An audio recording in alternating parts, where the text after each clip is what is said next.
श्री सद्गुरु महाराज की जय। श्री सद्गुरु महाराज की जय। अखंड मंडलाकार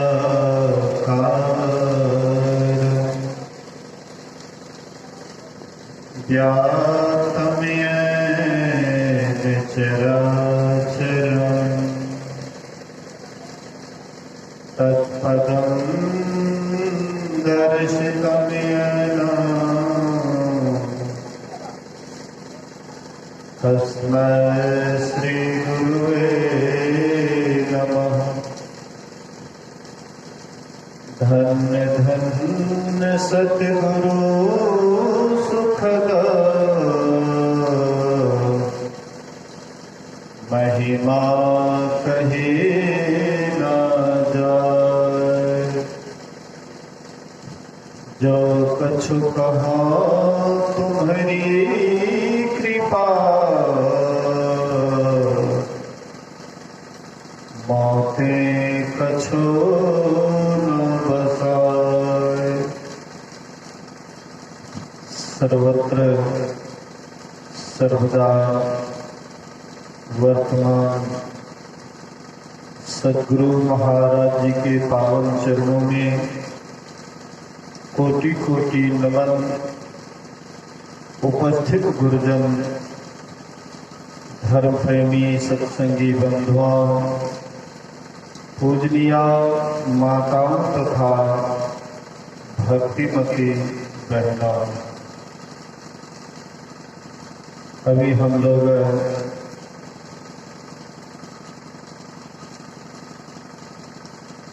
सायंकालीन संतमत सत्संग में उपस्थित हैं। राजानंद बाबू की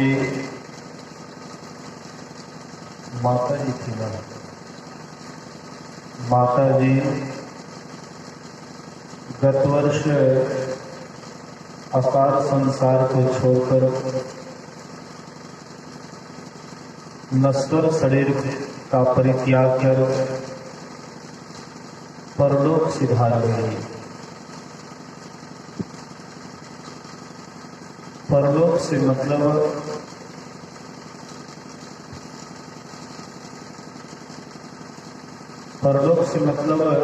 स्वर्ग भी होता है और परलोक से मतलब मोक्ष भी होता है। तो यह आसार संसार को छोड़ करके परलोक सिधार गई। उसी के पुण्यतिथि के शुभ अवसर पर अभी सत्संग हो रहा है।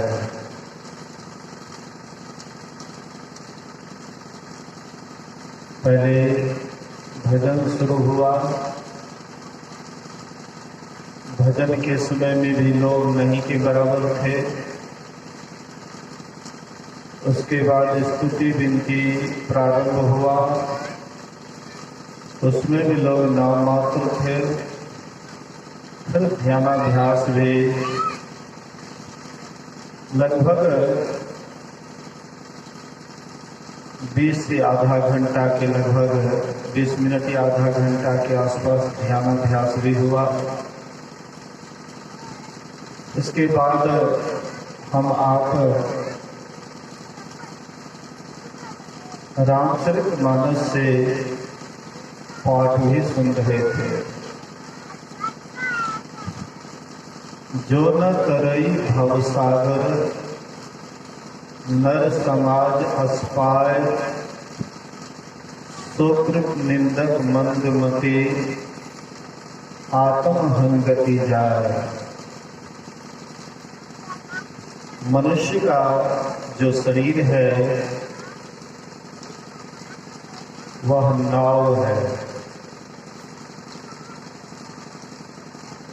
ईश्वर की कृपा अनुकूल वायु है और इस नाव के मल्लाह संत सद्गुरु हैं। गोस्वामी जी कहते हैं ऐसे साज सामान को पाकर जो भवसागर पार नहीं होता है, कहते वह आत्महिंसक है। आत्महन गति जाए, आत्महिंसा का पाप उसको लगता है। किसको पाप लगता है? जिसको इतना सुंदर साज सामान मिला है। राम भगवान कहते हैं आकर 4,84,000 जोनि भ्रमत यह जीव अविनाशी, फिरत सदा माया कर फेरा, काल कर्म स्वभाव गुण घेरा। कहते हैं 84 लाख योनियां हैं इस भवसागर में। 84 लाख योनियां हैं। 84 लाख योनियों में यह जीव कर्म के अनुसार चक्कर काटते रहता है। 4 खानी है। अंडज, जो अंडा से पैदा होता है। बहुत ऐसे जीव जंतु हैं जो अंडा से पैदा होता है। पिंडज, सीधे पिंड से अर्थात पैदा होता है बिना अंडा का, उसको पिंडज कहते हैं। एक उष्मज होता है जो गर्मी से पैदा होता है, उसको उष्मज कहते हैं। अंकुरज, जो अंकुर से पैदा होता है। तो ये 4 खानी अंडज, पिंडज, उष्मज और अंकुरज, इसी में 84 लाख योनियां हैं।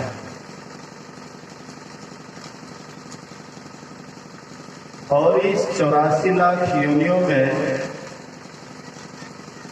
यह जीव सदा भटकता फिरता है। हम आप अभी मानव के शरीर में हैं, लेकिन इस शरीर के पहले हम लोग कहाँ थे इसका कोई पता नहीं है। हम आप किसी को पूछा जाए यह शरीर के पहले कहाँ थे, तो शायद कोई नहीं कह सकता है कि मैं यहाँ था। भगवान बुद्ध सत्संग कर रहे थे,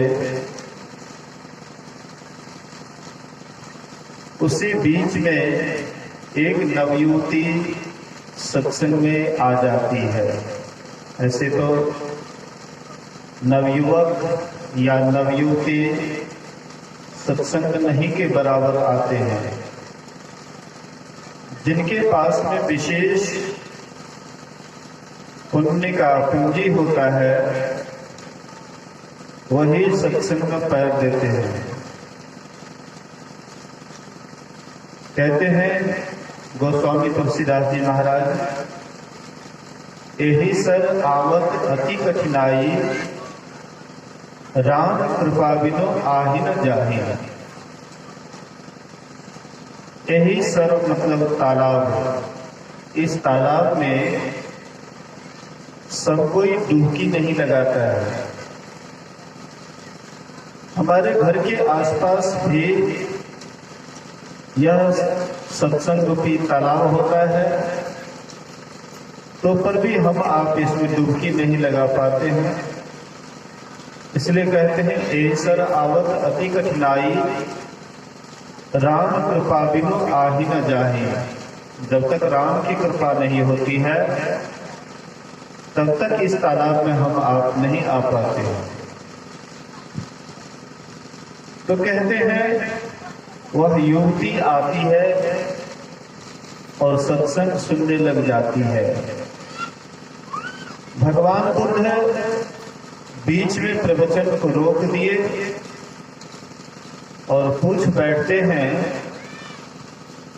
कि पुत्री तुम कहां से आ रही है, बेटी तुम कहां से आ रही है। वह नवयुवती कहती है कि भंते मैं नहीं जानती हूं। फिर भगवान बुद्ध लगे हाथ दूसरे सवाल करते हैं, बेटी कहां जाओगी। वह युवती कहती है, भंते नहीं जानती हूं। फिर तीसरा सवाल भगवान बुद्ध करते हैं कि नहीं जानती हो।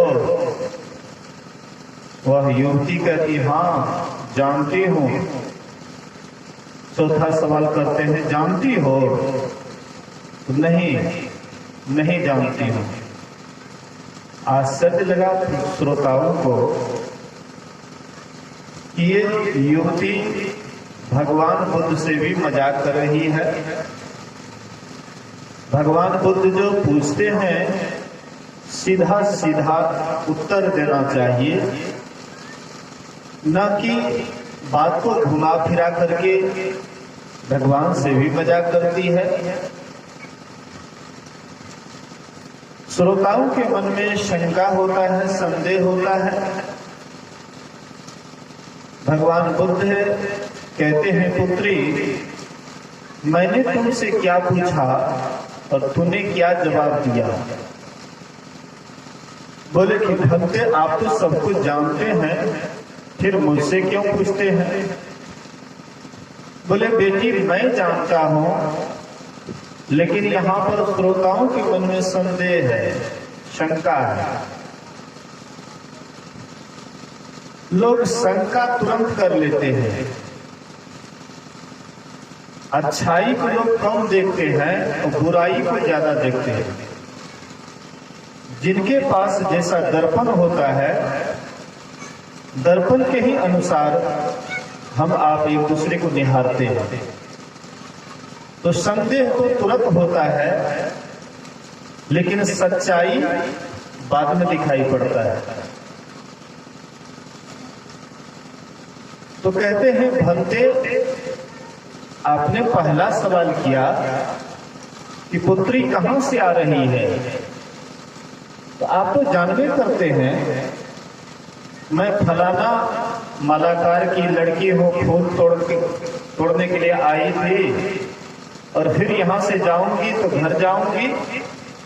ये बात तो आप जानबे करते हैं, लेकिन आपके पूछने का कुछ अलग ही आशय है। कहां से आ रही है, मतलब यह शरीर में जो तुम आई है तो कहां से आई है, इस बात को नहीं जानते हो। कहां से आई हो इस बात को नहीं जानते, हम आप भी नहीं जानते हैं कि कहां से आए हैं, किस शरीर से आए हैं। इस शरीर से पहले किस शरीर में थे, कुत्ता में थे कि बिल्ली में थे कि सांप में थे कि छुछुंदर में थे कि कुत्ता में थे, गधा में थे। मतलब हम आपको कोई पता नहीं, लेकिन लक्षण से कुछ कुछ पता लगता है। लोगों के अंदर जो लक्षण होता है, उस लक्षण से कुछ कुछ जो बुद्धिमान व्यक्ति होते हैं, समझदार व्यक्ति होते हैं, उनको समझ में आ जाता है इसका लक्षण कैसा है, उसके अनुसार वही शरीर से वह आया है। एक महात्मा जी के पास में एक कुतिया थी। तो कुतिया महात्मा जी के आश्रम में रहती थी। एक दिन महात्मा जी के अंदर दया आ जाती है, सोचे कि कुतिया शरीर में बड़ा कष्ट भोगती है, क्यों नहीं इनको युवती का शरीर दे दें, लड़की का शरीर दे दें, इसका विवाह शादी धूमधाम से हो जाए, ससुराल जाएगी, आराम से अपना जो है जीवन सुख से बिताएगी। कुत्ता वाला शरीर में कोई मारता है, कोई दुदकारता है, कोई फटकारता है। महात्मा जी दयावश वह पुतिया को युवती बना दी और किसी अच्छे राजकुमार के साथ उनकी शादी कर देते हैं। तो राजकुमार के यहाँ वह जाती है तो रात में सोती है। जब देखे कि राजकुमार सो गए तो दीपक जो जल रहा था उसको बुझा करके जो भी तेल था उसको पी जाती थी। राजकुमार का जो कीमती चप्पल जूता था उसको दांत से काट काट करके सब जूता चप्पल को वह काट काट करके खा जाती थी।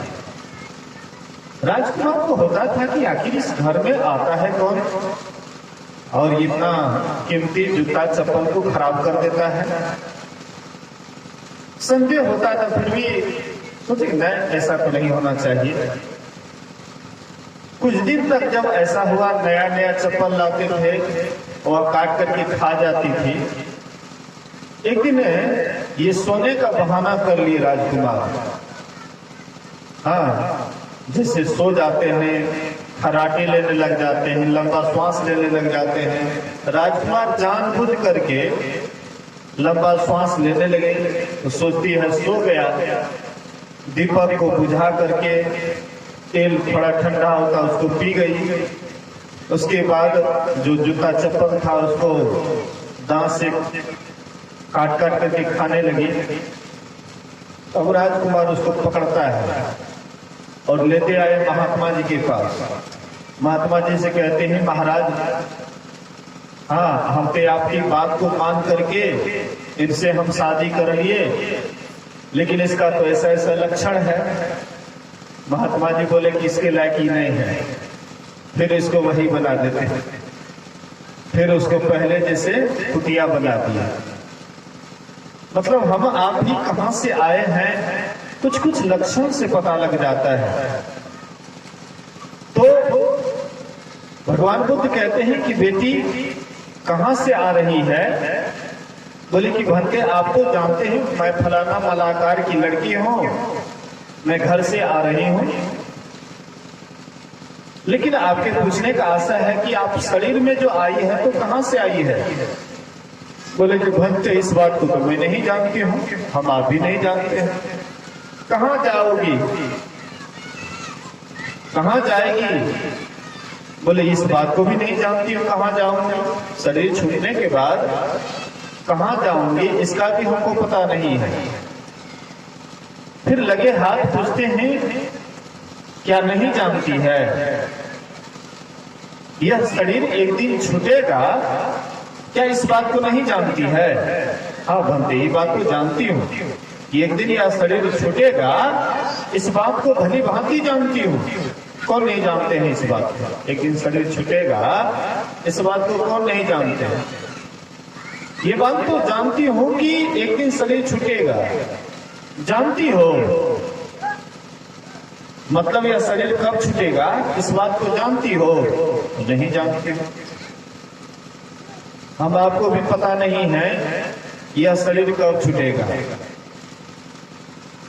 हम में और देवताओं में यही अंतर है कि जब देवलोक हम आप जाते हैं पुण्य करके तो वहां पर हम आपको जानकारी पहले दी जाती है कि तुमको इतना वर्षों के बाद यहाँ से तुमको स्वर्ग से तुमको निकाल दिया जाएगा, नरक में डाल दिया जाएगा या 84 में डाल दिया जाएगा। पहले ही जानकारी दे देते हैं। लेकिन इस मनुष्य शरीर में जो हम आप आए हैं तो हम लोगों को जानकारी नहीं है कि कब यह शरीर छूटेगा। चाहे हाँ कल ही छूट जाए कि आज ही छूट जाए, कि श्वास निकला है लौट करके आए कि नहीं आए इसका भी कोई पता नहीं है। ऐसे आप देखते हैं कितने आदमी को कि शरीर छूटने वाला नहीं होता है, अचानक छूट जाती है। दादा है ये है, दादी है ये है, अब पहले ही पोता का विदा हो जाता है, पोती चली जाती है। मतलब इस जीवन का कोई ठिकाना नहीं है, लेकिन शरीर छूटेगा कब इसकी हम आपको जानकारी नहीं है। इसीलिए एकदम अचेत पड़े रहते हैं, निश्चिंत रहते हैं। टेंशन नहीं रहता है कि हमको यहाँ से जाना भी है। लेकिन देवलोक में टेंशन होता है। टेंशन क्यों होता है? इसलिए कि जानकारी जो हो जाती है कि तुमको इतना वर्षों के बाद यहाँ से निकाल दिया जाएगा, तो पहले से ही माथा दर्द शुरू हो जाता है। बोलिए श्री सद्गुरु महाराज। देवलोक में पहले से ही माथा दर्द शुरू हो जाता है, क्योंकि जानकारी हो जाती है इतना दिनों के बाद यहाँ से निकाल दिया जाएगा। लेकिन यहाँ पर हम लोगों को, चाहे उनसे हम कम ही क्यों नहीं रहते हैं, हाँ, लेकिन यहाँ पर कोई जानकारी नहीं दी जाती है, इसलिए एकदम निश्चिंत पड़े रहते हैं। कबीर सोया क्या करे, जागना जपे मुरारी, एक दिना है सोना लंबे पांव पसारी। एक दिन हम आप सो जाएंगे लंबे पांव पसार करके, कोई जगाने वाला नहीं होगा। इसलिए संत महात्मा कहते हैं कि हम आप 84 लाख योनियों को टप करके ये अद्भुत मनुष्य के शरीर को पाए हैं। ये शरीर कैसा है? अद्भुत, विचित्र। ये शरीर के लिए देवी देवता भी तरसते हैं। देवी देवता भी चाहते हैं कि हमको मनुष्य का शरीर मिले, लेकिन देवी देवता को यह शरीर नामुमकिन है, उसको नहीं मिलता है। और हम आपको मिला है, क्या करने के लिए? कौन काम करने के लिए मनुष्य का शरीर मिला है? राम भगवान कहते हैं कि यह शरीर को पा करके अगर तुम विषय में मन लगाते हो, विषय कितने हैं? 5 विषय 5 हैं। रूप, रस, गंध, स्पर्श और शब्द, ये 5 विषय हैं। 5 विषय आंख से रूप देखते हैं, कान से शब्द सुनते हैं, नाक से गंध लेते हैं, जिह्वा से रसास्वादन करते हैं, चमड़ा से स्पर्श करते हैं। यही 5 विषय के पीछे हम आप दिन रात लगे रहते हैं। आंख से सुंदर रूप देखते हैं, उस पर मोहित हो जाते हैं। सुंदर फूल देखने के बाद स्वाभाविक मन मोहित हो जाता है। आंख से रूप देखते हैं, मन मोहा जाता है। कान से सुंदर शब्द सुनते हैं, उसमें लोभा जाते हैं। नाक से सुंदर गंध आता है, उसमें मन लुभा जाता है। जिह्वा से सुंदर भोजन का स्वाद लेते हैं, उसमें मन लुभा जाता है। चमड़ा से स्पर्श करते हैं, उसमें मन लुभा जाता है। कहते यही 4-5 विषय के पीछे पूरा दुनिया लगा हुआ है। पूरा दुनिया यही 5 का नाच सबको नचा रहा है। यही 5 से जो ऊपर उड़ जाते हैं, उसी का नाम होता है संत, भगवंत। अंतर निरंतर नहीं, किमपि विमलमति कह दास तुलसी। कहते हैं वही संत होते हैं जो 5 से ऊपर उड़ जाते हैं। इसलिए कहते हैं इस शरीर को पा करके अगर तुमने विषय भोग में अपने आप को लगाया तो क्या होगा? अगर तुम स्वर्ग भी पा सको तो वह भी थोड़ी दिन के लिए होगा, अंत में दुख ही होगा। इसलिए तुमको जो ये शरीर मिला है भवसागर पार करने के लिए मिला है। 84 लाख योनियों को पार करने के लिए मिला है। अनोखी यह शरीर में आकर के आराम से सोने के लिए, कुछ नींद में, कुछ भोग में, कुछ आलस में खोया। जब आया समय मौत का तो सिर धुन धुन करके रोया। कुछ हम नींद में ही गवा देते हैं। सोने में कितना बढ़िया लगता है, सोने में बढ़िया लगता है ना। हमारे ब्रह्मचारी है ना, आश्रम पर एकदम निश्चिंत से सोता है, कोई टेंशन तो है नहीं, है? साधु होकर के सोया नहीं, गृहस्थ होकर के रोया नहीं, क्या फायदा हुआ? साधु आराम से सोता है, पलटू सोवे मगन में, साहब चौकीदार एकदम आराम से सोता है, क्या फिक्र है? गृहस्थ व्यक्ति को कहाँ नींद आएगी? बहुत टेंशन है। हाँ, आपको आपका बाल बच्चा है, वो आराम से सोता है। जब कहीं पढ़ने के लिए जाता है तो वहां व्यस्त रहता है, और वही जब घर आता है तब देखिएगा माँ बाप कहते हैं अच्छा की घर एले सुते थे ओते जे छै ने बड़ा मेहनत करे रहे, अच्छा एते एले तो कम से कम कुछ दिना सुतवोत करते, नहीं जगह भी छोड़ सुते थे। मतलब सोने में आराम बुझाता है, निश्चिंतता बुझाता है। लेकिन हर हमेशा तो हम आप सो नहीं पाते हैं।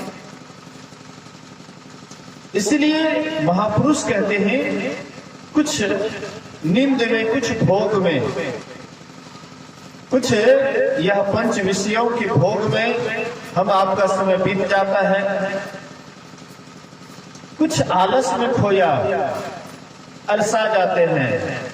हाँ, अच्छा देखेंगे भगवान की भक्ति बाद में करेंगे, अभी बहुत समय है। कोई अगर लड़का लड़की सत्संग में जाता है, भगवान की भक्ति करते हैं, बहुत आदमी उसको समझाने लग जाते हैं, अरे तुम्हारा कौन उम्र हुआ है सत्संग भजन करने का, जब बूढ़े हो जाओगे तब तुम भगवान का भजन करना, अभी उम्र नहीं हुआ है। तो उम्र हम सोचते हैं कि बुढ़ापे का चीज है, भगवान की भक्ति करना बुढ़ापे का चीज है। कहते हैं आंख से बहेगा नाला, लाठी से पड़ेगा पाला, जरा जिंदगानी में खड़े खड़े करोगे मलमूत्र त्याग, पड़े रहोगे पिकदानी में, अरे शक्ति नहीं रहेगी भक्ति करोगे क्या। कहत मलुक दास भगवान का भजन कर जवानी में। संत मलुकदास जी महाराज कहते हैं अगर तुमको परमात्मा की भक्ति करनी है तो वह जवानी में भक्ति करनी चाहिए। बुढ़ापे में तो बस रिटायर हो जाता है, 60 वर्ष के बाद सरकार भी उसको रिटायर कर देते हैं। रिटायर मतलब टायर आपका खत्म हो गया, अब टायर चलने वाला नहीं है, इसलिए रिटायर, टायर खत्म हो गया। एक रिटायर्ड शिक्षक गए वेदानंद बाबा के पास, स्वामी वेदानंद बाबा से कहते हैं बाबा हम रिटायर हो गए।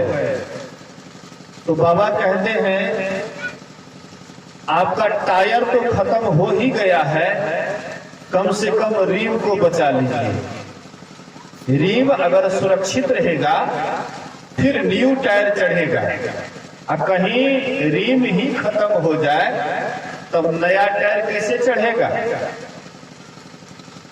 मतलब भक्ति रूपी रीम को अगर आप बचा लीजिए, परमात्मा की भक्ति कीजिएगा तो मनुष्य शरीर रूपी टायर फिर चढ़ेगा। भगवान की भक्ति करेंगे तब तो मनुष्य शरीर रूपी टायर फिर चढ़ेगा। और कहीं परमात्मा की भक्ति नहीं करिएगा, रीमे आपका खत्म हो जाएगा तो मनुष्य शरीर रूपी टायर नहीं चढ़ेगा। तब कौन टायर चढ़ेगा? ऊंट का बेडोल टायर, हाथी का भड़कम भारी भड़कम टायर, कुत्ता बिल्ली सांप चुचंदर बहुत सारे टायर हैं, लेकिन और सब टायर से भवसागर पार नहीं कर सकते हैं। 84 लाख योनियों को आप नहीं पार कर सकते हैं। 84 लाख योनियों को पार करने के लिए राम भगवान कहते हैं कि ये मनुष्य शरीर क्या है? नाव है, नाव। मेरी कृपा अनुकूल वायु है। आप देखते होंगे नदी में हाँ, नदी में लोग क्या करते हैं, आजकल तो पुला हो गया है, पहले पुला नहीं था, या अभी भी समुद्र वगैरह में बड़े बड़े नाव पाल टांग देते हैं। हाँ, कोसी नदी वगैरह में लोग पाल टांग देते हैं और पाल को फैला देते हैं। पश्चिम की तरफ जाना है, अब पूर्वा हवा चल रहा है, पाल खोल दिए, आराम से बिना चहेरे, हाँ, चहेर देना नहीं पड़ता है, खिमना नहीं पड़ता है, एकदम अपने आप नाव बड़ा तेजी से जाता है। उसको नाव खिमने का जरूरत नहीं, आराम से जा रहा है। मतलब मनुष्य का शरीर क्या है, नाव है, और परमात्मा की कृपा है अनुकूल वायु। मतलब आप भक्ति करेंगे, परमात्मा की तरफ जाएंगे तो उनकी कृपा आपको अपने आप उधर लेकर के जाएंगे, खींचते हुए लेकर के जाएंगे, अनुकूल वायु। और इसके कर्णधार कौन है, खेवने वाले कौन है, मल्लाह कौन है, तो सदगुरु, संत सदगुरु कौन है, मल्लाह है। ऐसे सासमानों को पाकर के जो भव सागर पार नहीं करते हैं तो कहते हैं उसको आत्महत्या का पाप लगता है। जो न तरई भव सागर नर समाज अस्पाय, सुख निंदक मंदमती आत्म हनगति जाए। फिर राम भगवान कहते हैं, जो परलोक यहाँ सुख चाहूं,